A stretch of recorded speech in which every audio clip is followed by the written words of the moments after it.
Welcome back, everyone. Before we dive in, make sure you drop your thoughts and the lessons you took from this story in the comments. And don't forget to like and subscribe. Let's get into it.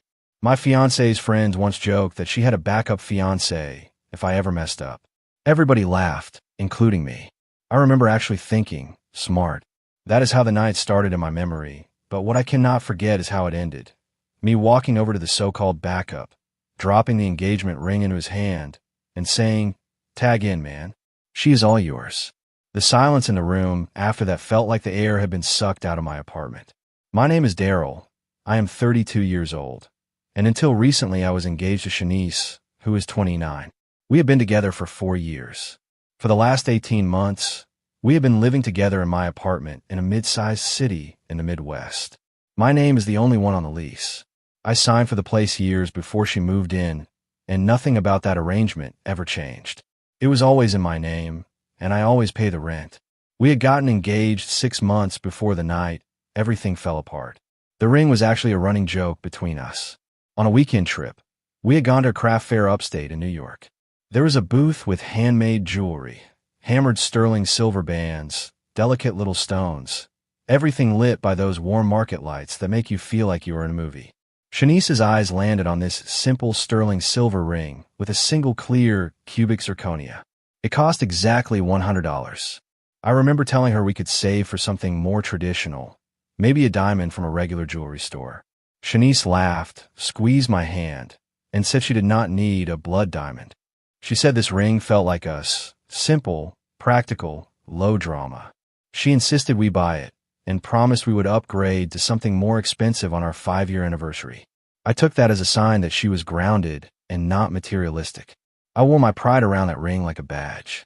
Looking back, I tell myself I should have paid more attention to actions instead of symbols. The engagement party was supposed to be a celebration of that promise. It was a small thing. Maybe 15 people squeezed into my apartment, balancing paper plates on their knees and nursing drinks. The place smelled like wings and spinach dip and store-bought cupcakes. On the surface, everything looked normal.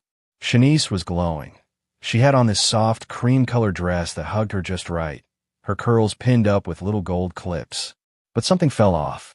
Every time I came near her, she drifted away like smoke. Instead of hanging close to me, Shanice stayed in tight groups with her 2 closest friends, Tanisha and Felicia. They stood in corners, whispering, glancing at their phones, then at me, then back at their phones. And right next to Shanice, practically glued to her side, was Terrell, her old college best friend. Recently, he had become her support system, her words, not mine. The man seemed permanently attached to her hip that night, laughing at every joke, leaning in a little too close. I had brought up Terrell before. I had asked why they had suddenly gotten so close again, why she was going over to his place so often, why he was suddenly the one she needed to talk to about everything. I got the standard script. You were just being paranoid. I would never cheat. Terrell is like my brother. The first time she said that, I felt guilty for even asking. The 15th time she said it, something in me started to itch, like my instincts were knocking, and I just kept ignoring the door. The party moved into that awkward, gift-opening phase. We sat on my couch, and everyone gathered around. We got a blender from one couple, fluffy white towels from another, a set of mismatched mugs that were somehow charming. People cracked jokes, and I did the polite smile, the polite thank you, and tried to ignore the way Shanice's energy shifted whenever Terrell stepped closer. I could feel his presence like a second light source in the room. Tanisha had been hitting the Prosecco hard. After her 3rd or 4th glass, she stood up, swaying slightly, and clinked her glass with a fork. To Shanice and Daryl, she called out, her words slurring just enough to make people grin. Everyone lifted their glasses. I lifted mine too, trying to push down the knot in my stomach. Tanisha raised her glass higher. Seriously, to Shanice, the smartest woman I know. She has it all figured out. Great job, great guy. She winked at me. I gave a small nod.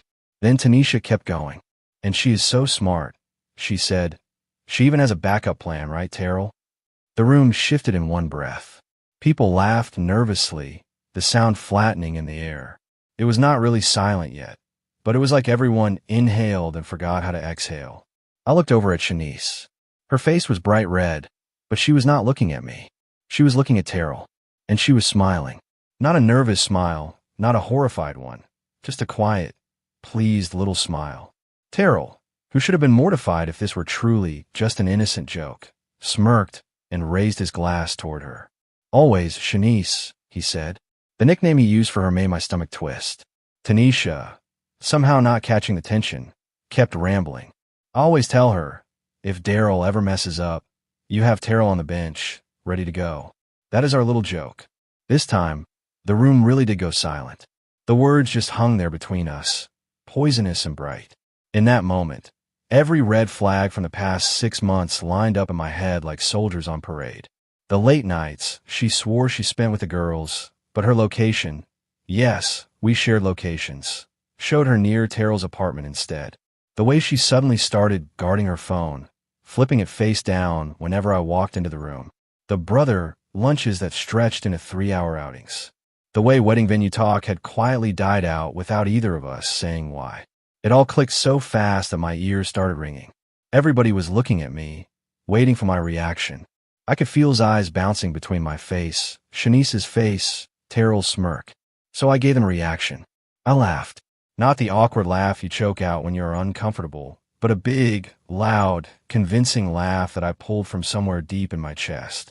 "Tanisha, that is brilliant," I said, pushing myself up from the couch. "Honestly, Shanice, I am impressed. A contingency plan? That is good risk management. Always have a plan B." Shanice's smile faltered. Her eyes narrowed like she finally heard herself, as everyone else had. "Daryl, what are you doing?" she asked. Her voice had a thin, brittle edge, as if she already knew something was slipping away. I held up my hand like I was still joking. "No, seriously," I said. "You are right, Tanisha. A backup makes perfect sense." I walked over to the coat rack, casual, like I was just adjusting something. In the inner pocket of my jacket was a little velvet box. Before everyone arrived, I had taken Shanice's ring off to clean it, wanting it to sparkle for pictures. I pulled out the box, felt its weight in my hand for a heartbeat, then turned around and walked across the room. I did not stop at Shanice. I walked right past her and stopped in front of Terrell. He still had that half smirk stuck on his face, but his eyes were confused now. I held out the velvet box. He stared at it like it might explode. "Tag in, man," I said, my voice perfectly calm. "She is all yours." I did not just offer him the box. I reached for his hand, opened his stiff fingers, and dropped the box in his palm. You could have heard dust fall on the carpet after that. Tanisha's mouth dropped open. Felicia's eyes went wide. Shanice's color went from red to white so quickly that I half expected her to faint. Terrell snapped his hand close around the box like he did not know whether to give it back or hide it. I turned away from him and looked over the room. "Party is over, everyone," I said, raising my voice so it carried. "Thanks for coming. Please leave my apartment." It took a second for my words to sink in. Then chaos broke loose. "Daryl, stop!" Shanice shrieked. "What are you doing?" It was a joke. A stupid joke. Her voice cracked on the word joke. I met her eyes and felt something inside me stop begging for explanations. "Was it a joke when you were at Terrell's apartment last Tuesday?" I asked quietly. "Or the weekend I went to visit my parents?" Her mouth snapped shut like I'd slammed a door. I caught the flash of realization on Terrell's face. He had not known that I knew about the visits. Or maybe he had believed the version of the story where I was paranoid and controlling. Either way, I did not care anymore. "Everybody out," I said, moving to the front door and holding it open. People scrambled, grabbing their coats, their shoes, their bags. No one made eye contact. It really did feel like a bomb had gone off, and everyone was just trying to get clear of the blast radius. Tanisha and Felicia tried to guide a sobbing Shanice toward the door, but she dug in her heels. "I'm not leaving," she yelled. "This is my home. You cannot do this." My voice did not rise. It went flat. "It is my apartment, Shanice. You are not on the lease," I said. "You, Tanisha, Felicia, and especially you, back up," I added, looking at Terrell. "All of you need to get out." Terrell looked like he wanted to vanish. He placed the ring box on the side table near the door and practically sprinted out. Tanisha turned on me. "You are a monster, Daryl," she snapped. "You are hysterical over nothing," Felicia added. Shanice just stared at me, tears running down her face.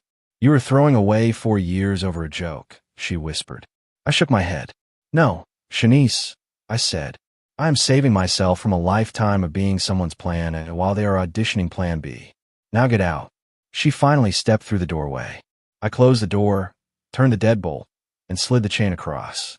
I stood there with my forehead against the door for a moment, feeling my heartbeat pound through the wood. Then I walked back into the living room.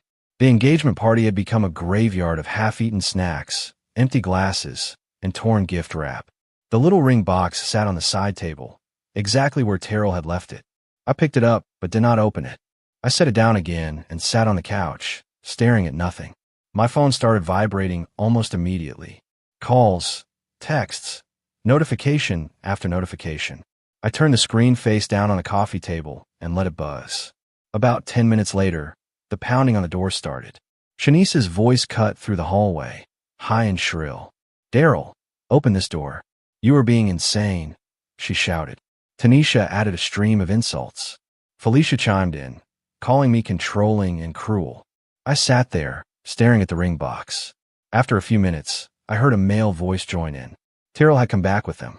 "Man, just come to the door," he yelled. "We can talk." You are making her cry. The absurdity of that almost made me laugh again.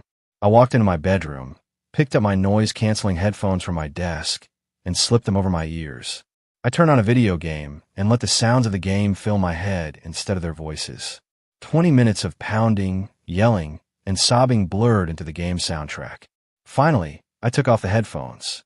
The noise from the hallway was still going. I felt a calm settle over me, the kind that has nothing to do with peace and everything to do with a line finally being drawn.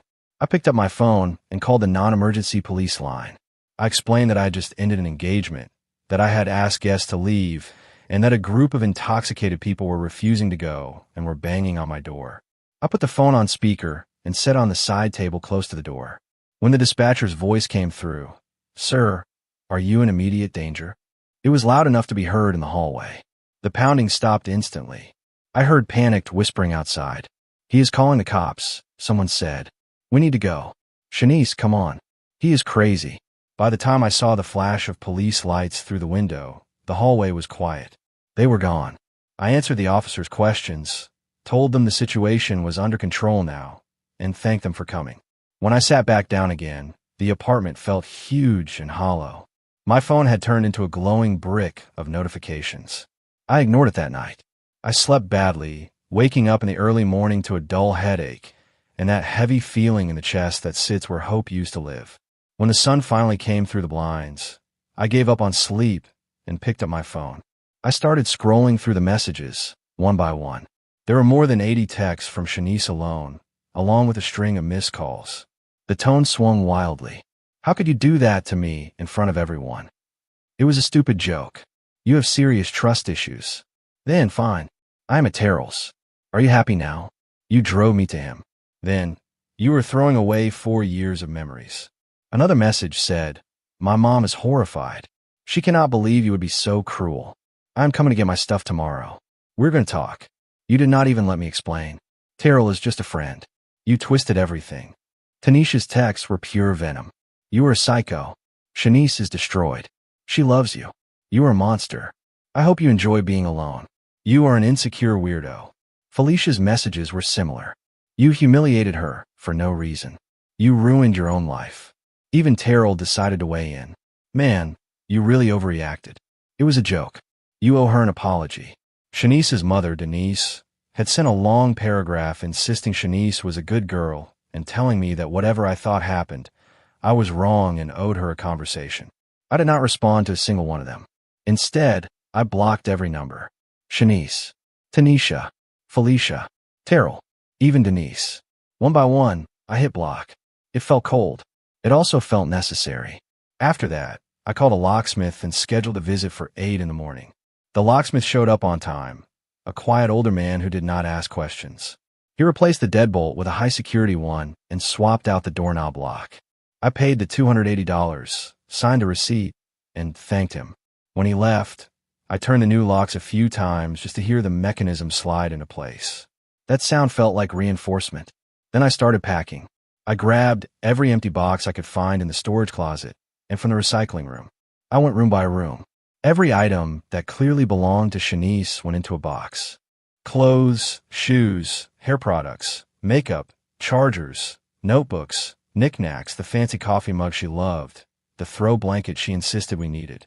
I try not to look too closely, but there were moments when something dragged me back. At one point, I found a little shoebox where she had kept movie ticket stubs, printed photos, and small notes I had written and slipped into her bag over the years. I sat down on the floor of the closet with that box in my lap and just breathed for a while, remembering the version of us I thought was real, the one where loyalty was a given. My chest hurt, but the anger came back fast when I found a framed photo of Shanice and Terrell from college sitting on her desk, their bodies pressed together, faces close. I wrapped it in packing paper and put it with her things. Shanice had 3 main pieces of furniture that were truly hers: an antique-style vanity her aunt had given her, a tall bookshelf, and a $700 ergonomic chair she said she needed for her work-from-home setup. 6 months earlier, she had begged me to buy that chair on my credit card, promising to pay me back in installments. She had paid exactly $0. By late afternoon, I had 14 boxes neatly stacked in the entryway. The vanity and bookshelf were pushed closer to the door.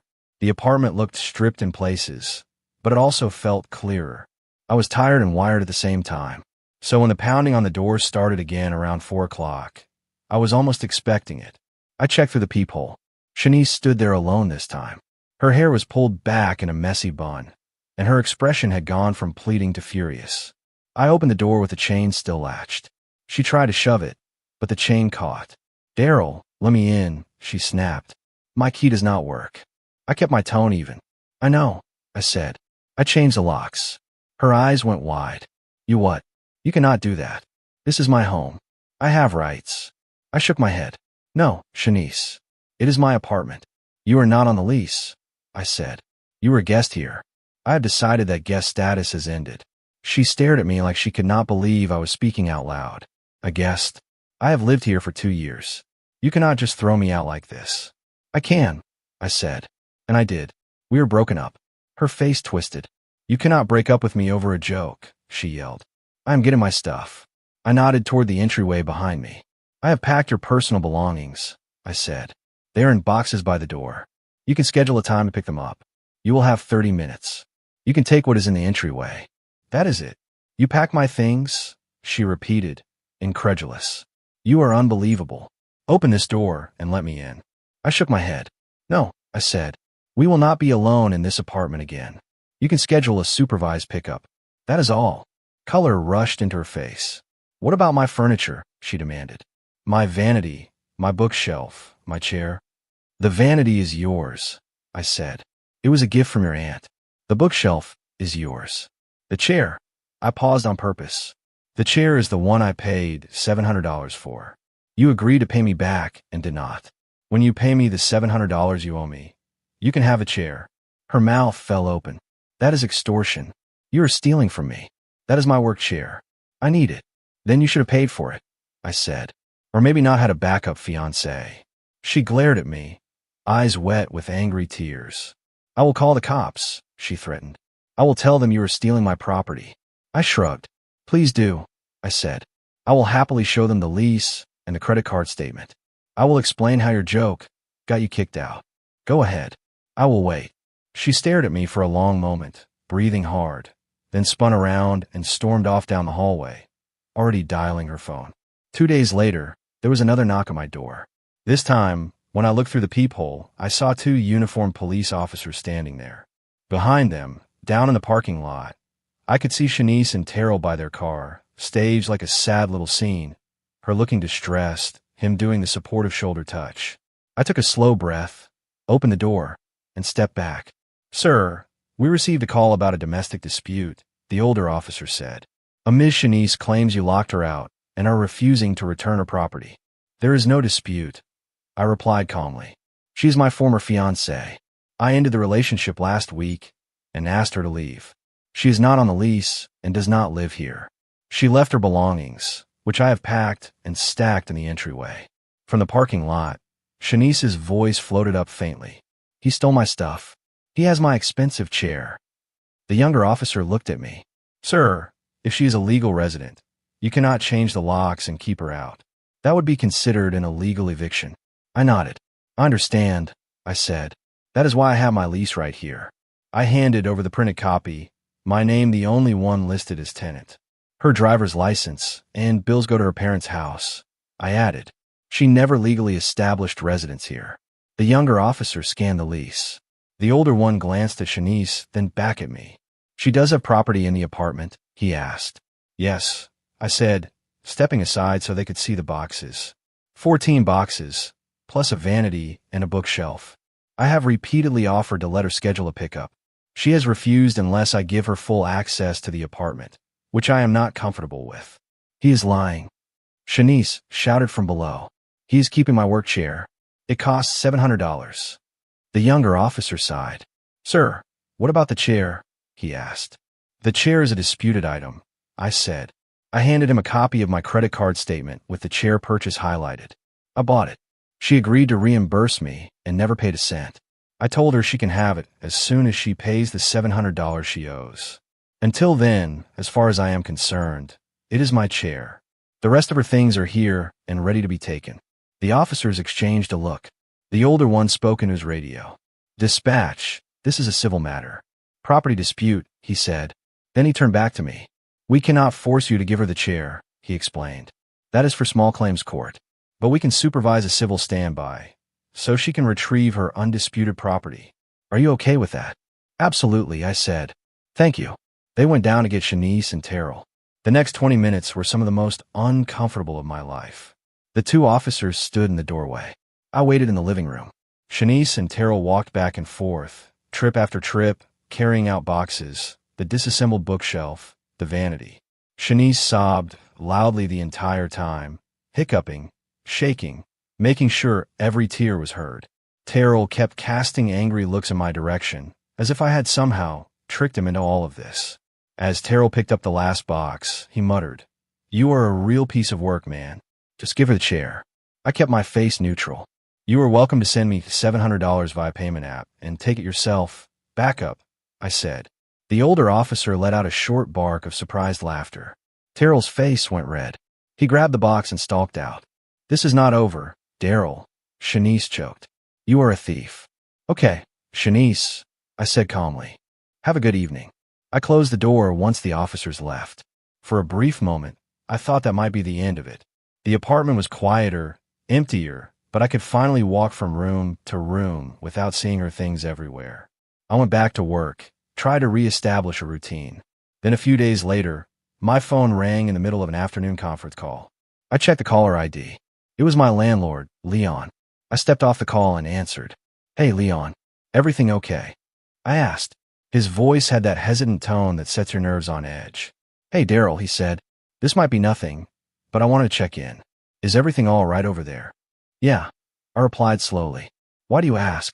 I have gotten 3 anonymous calls to the management office in the last 24 hours, he said.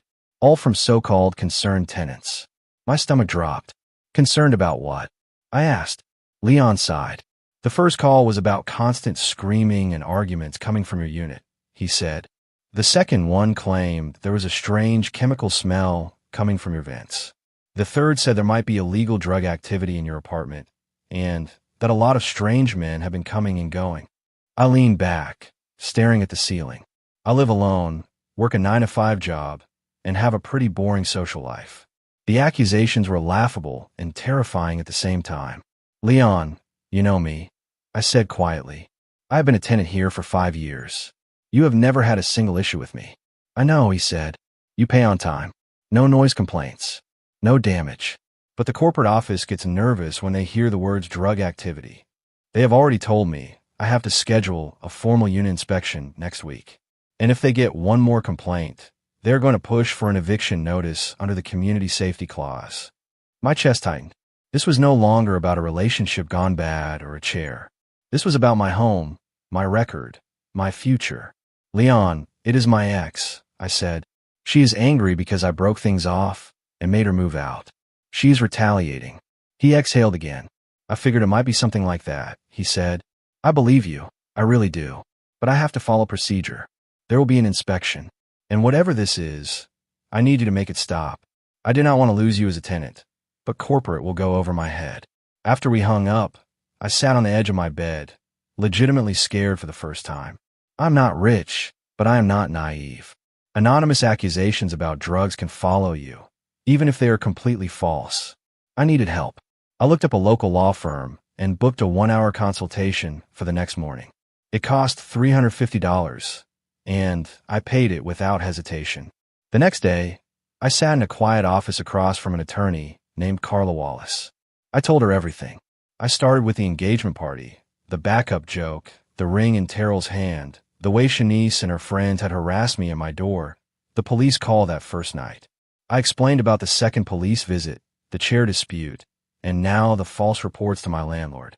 Carla listened without interrupting, occasionally taking notes, her face growing more serious as I spoke. When I finished, she leaned back in her chair. "This is classic vindictive ex-behavior," she said. "She is trying to destabilize your housing and your peace because you set a boundary. The good news is, you have documentation." She asked for the case number from the earlier police incident. I had already requested a copy of the report, and I slid it across the desk. She read it, nodded, then outlined a plan. "First, I'm going to draft a formal cease and desist letter," Carla said. "It will be sent by certified mail to Shanice at her parents' address, and to her two friends, Tanisha and Felicia, whose addresses you said you know. The letter will detail the prior incidents, including the false police claims and the harassment of your landlord. It will inform them that any further contact, direct or indirect, will be used as evidence in a civil lawsuit for harassment, defamation, and intentional infliction of emotional distress. Second," she continued, "you are going to send an email to your landlord and copy the corporate office. In that email, you will clearly state that you are being targeted by a campaign of false reports from a former fiancé who is angry about being asked to move out. You will attach a copy of the cease and desist letter. This creates a paper trail that shows you are addressing the situation legally and in good faith." I felt some of the tightness in my chest ease. Having a plan made a huge difference. That evening, Carla sent me a draft of the letter. It was formal, sharp, and clear. Reading it made the whole situation feel strangely real in a new way. I approved it, and the next morning, her office sent the letters via certified mail. Meanwhile, I sat down on my laptop and typed out the email to Leon and his corporate office, summarizing the breakup, explaining the false complaints, and attaching the letter.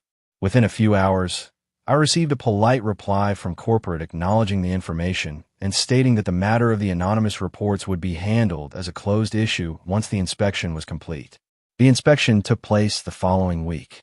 Leon came with a representative from corporate.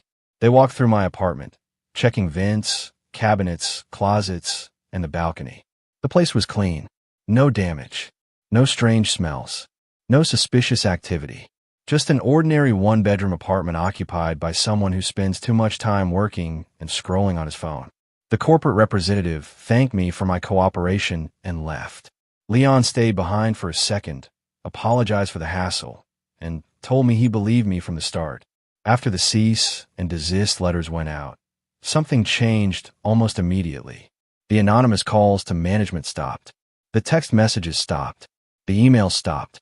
The constant background hum of drama that had been buzzing around my life for weeks went silent. It was strange at first, like when a loud appliance is turned off and you only notice the quiet because it is new. About a week later, I got a text from an unknown number. I stared at it for a moment, then opened it. "Hey, it is Terrell." The message read, "Listen, I am out. This whole thing is crazy. Shanice is out of control." I put the phone down and walked away, but curiosity pulled me back.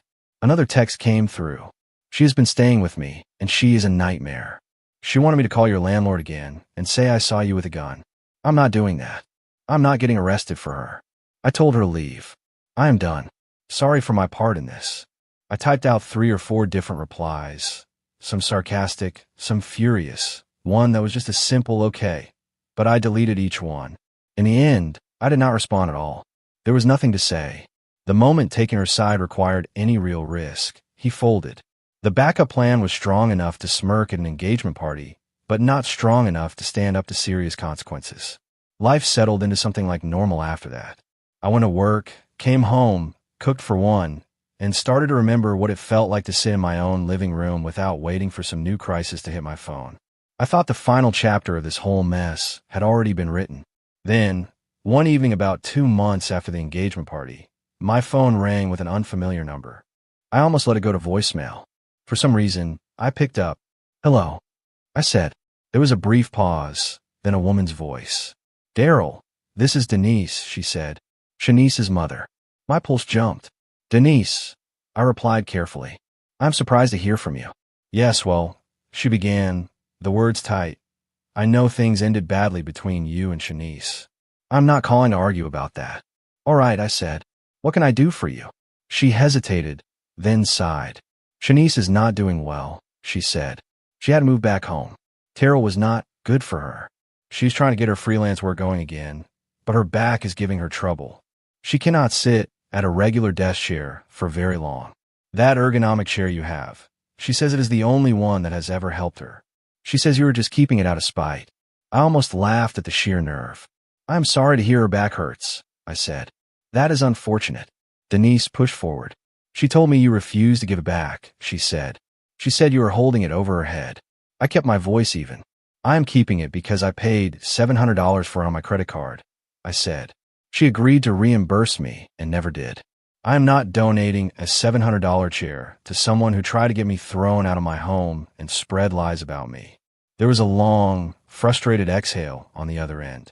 "Fine," Denise said finally. "How much would it take for you to let it go?" $700. I replied without hesitation. "That is ridiculous," she snapped. "It is used." "That is the price," I said. "It is the amount I paid. It is the amount she agreed to pay. Frankly, I am being generous. I could charge storage fees for holding it this long." Silence stretched for several seconds. I could hear her breathing. "Can I send you the money electronically?" she asked at last. "Yes," I said. I gave her my payment information. "Once I see $700 come through, I will roll the chair out onto my porch," I told her. "You can send whoever you like to pick it up. I will not speak with Shanice directly." "Fine," Denise muttered and hung up. Less than a minute later, my phone buzzed with a notification. "Payment received, $700. Note, for the chair." I rolled the chair out to the small porch outside my front door, and I went back inside. I sent a brief text. "The chair is outside." Then I stood by the window, the blinds tilted so I could see without being seen. About an hour later, a battered sedan pulled into the lot. Shanice climbed out of the passenger seat, looking thinner, shoulders tense. She walked quickly to the porch, grabbed the chair without even glancing toward my window, wrestled it into the back seat, and got back in the car. They drove off without a word. After the taillights disappeared, I went back inside and sat in the center of my quiet living room. The apartment was mine again in every way that mattered. No boxes stacked in the corner. No one pounding on the door. No anonymous calls. Just silence and the hum of the refrigerator in the kitchen. I felt tired, but there was a strange lightness under the fatigue, like a weight had finally been taken off my chest. When I did the math in my head, I realized that the whole ordeal had cost me $630, $280 for the locksmith, $350 for the attorney consultation. The $700 for the chair put me up $70 if you want to look at it that way.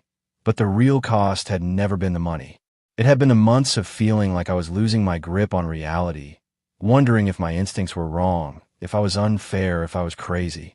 4 years is a long time to be with someone and not see the entitlement clearly until it's wrapped in a drunken toast and handed to you in front of your friends. I'm still working on trusting my judgment again. I am not dating. I am not trying to prove anything to anyone. I go to work, come home, cook, sometimes sit on the couch, and just listen to how quiet the apartment is. Peace used to sound boring to me. Now it sounds like a full symphony. A few weeks ago, I picked up the little velvet ring box from the drawer where I had tossed it after that awful night. I opened it and looked at the hammered silver band with its single clear stone. It had been a symbol of something I thought was rare and honest. Now it was just metal and glass and a story I no longer wanted to carry around physically. On a Saturday afternoon, I went to the mall to pick up some things.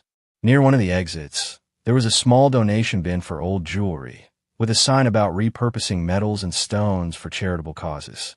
I stood there for a moment, holding the ring between my fingers.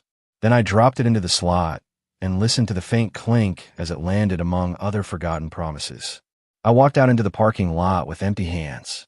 Somewhere, that simple $100 ring will be melted down or reshaped or given to someone else. I hope whoever ends up with it understands what it is worth better than we did. If you enjoyed this story, please like, comment, and share this video with your friends. Subscribe and turn on the notification bell so you never miss a powerful story drop.